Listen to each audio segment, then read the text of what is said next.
Welcome to the dungeon. Hello everyone, welcome back to the channel. Thank you for being here, we really appreciate it. Coach Mike is here and we have some special, it's a special day. It's a first time explanation of something on like a video, right? Yeah, so what we're going to be doing today is I'm going to show one version of a cement mixer passing series that we use down here, and I was largely, the main part of developing this passing series. Been doing it. We couldn't really pinpoint when I started, experimenting with it, but we knew it was somewhere like pre 2019. And I was teaching a block format lesson over a month about this little series or system. And one of the students sent me a video of an old match that he had of mine, of me doing it in a Fuji tournament in 2017. So definitely that lets us know. And the version I did, I know, was like an adjusted version. So that lets me know that we've been doing it at least since 2016. And I'll do a brief explanation on what it is. So it's just, the cement mixer is a wrestling move.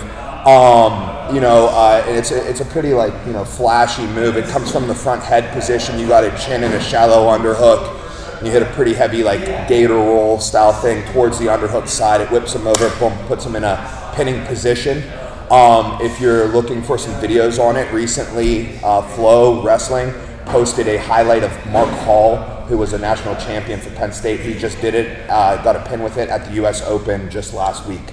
So it's a very dynamic move. And the passing series is not exactly, it goes exactly like the move, but the cement mixer is what was the inspiration for the way that we're going to be passing, right? And it's mainly the inspiration of the way that I'm going to grip the chin and utilize a shallow underhook. We currently have a fairly detailed system, which the primary use is passing from a half guard, a half butterfly, a butterfly, even from a standing position.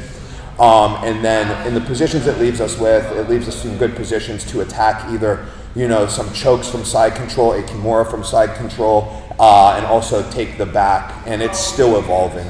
We also use it from the same kind of mechanics as a quick bottom butterfly sweep attack as well, because it also leaves us in very similar positions, and the hold itself offers a lot of control.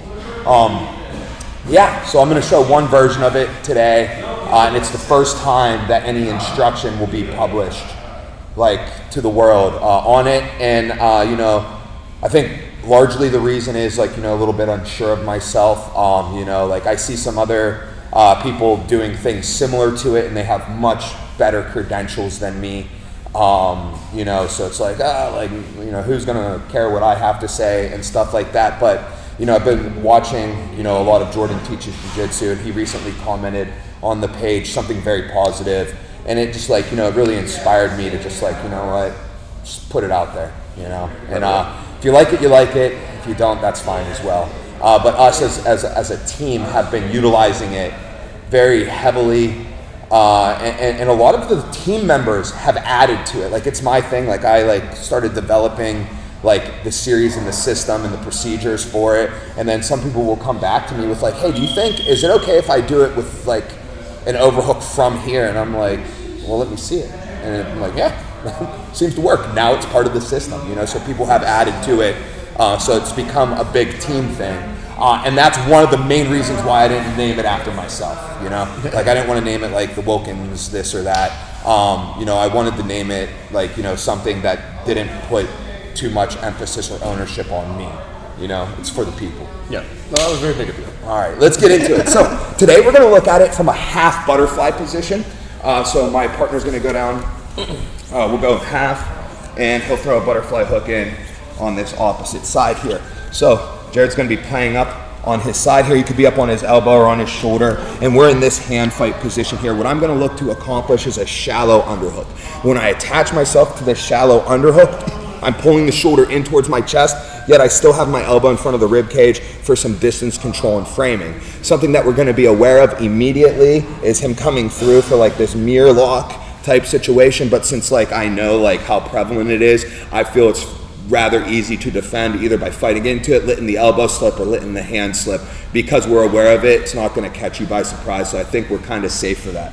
All right, so I'm just going to rotate Jared right here. All right, and now what we're going to do is we're going to begin to pull the shoulder into our chest. As we pull the shoulder into the chest, my forehand's going to go wrap the head, and I'm going to get a chin grip. When I make this chin grip, this is one of the biggest details to the system, is that I'm grabbing it as if my hand was a chin cup, meaning I'm going to have fingers on the top, fingers on the side, palm on the side, and fingers underneath, so I have full coverage over the chin. If I'm grabbing too deep, all I can do is kind of pull with it. When I have that full coverage of the cup, I can push, pull, lift, shove, all different directions, okay? So chin cup is the biggest detail that we're looking at here.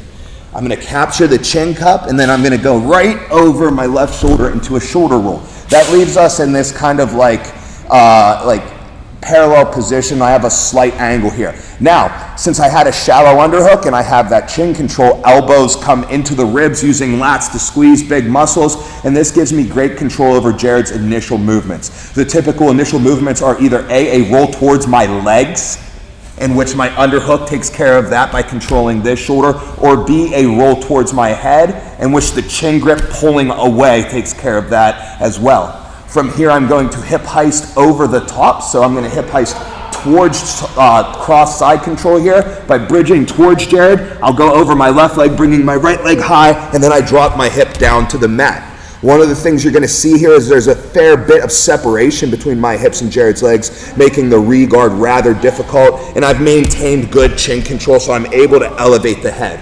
From here, we can make some adjustments on our way up to catch a one-hand guillotine in this position, but nevertheless, we can settle into our control, release the head, and take our typical head and arm side control. This is often left with a pleasant surprise of that near side frame being smashed underneath our hip, so it takes that one traditional frame tool out of the equation, at least for a little bit. Now, there are modifications that we do to this based on our opponent's reactions. Sometimes I come up to more of a north-south position. Sometimes if he compromises one of my grips, I have to make certain reactions accordingly, but we've got a fairly good handle on it, and pending the response to this video, maybe we'll go even deeper, okay? So how about just one more rep on it? So we're using half butterfly. This can be done from butterfly, half guard, even a standing position with some, minor adjustments. Half butterfly, I think, is going to be great for the first go because we're less tangled up. Sometimes when we do it from half guard, they hold on to our legs, so we're kind of like in this upside down leg battle in which we will use some pummeling and things to clear our leg, but this one tends to leave us in a good position right away. Shallow underhook, elbow position. Bring the shoulder into the chest, going over the top, and I'm going to catch his chin.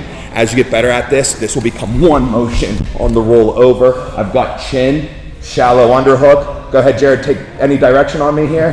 Boom, I got him with the underhook. Boom, I got him with the chin control. Quick hip heist up to that top position, bringing me down into a strong pinning position. Ideally, that frame's crushed. If not, no big deal. And if he starts coming out, boom, shadowing up, we can bring it around to the other side. Cool. So I hope you guys enjoy it, hope you like it, hope you try it. Feel free to leave comments. I would love comments on some questions, or if you go and try this and you run across some difficulty, I'd love to answer questions and see how I can help. Yeah, thanks. Yeah, I appreciate Mike's sweet. That's one of our kind of special, I'd say kind of in Pokemon, how each gym has its own type. It's like rest. We got here it's wrestling, and you got a specialized moves maybe the cement mixer and some other stuff. So it's one of the specialties for I think down here. Yeah. So thanks for stopping by. Thanks for Mike showing all the stuff. Thanks for doing all the liking and the subscribing. Check out the Radical store. All that stuff is on the way. I got some the new merch coming. It's coming. Yeah. So check that stuff out. Thanks again for being here. And it was your video. You want to say? Come down and train.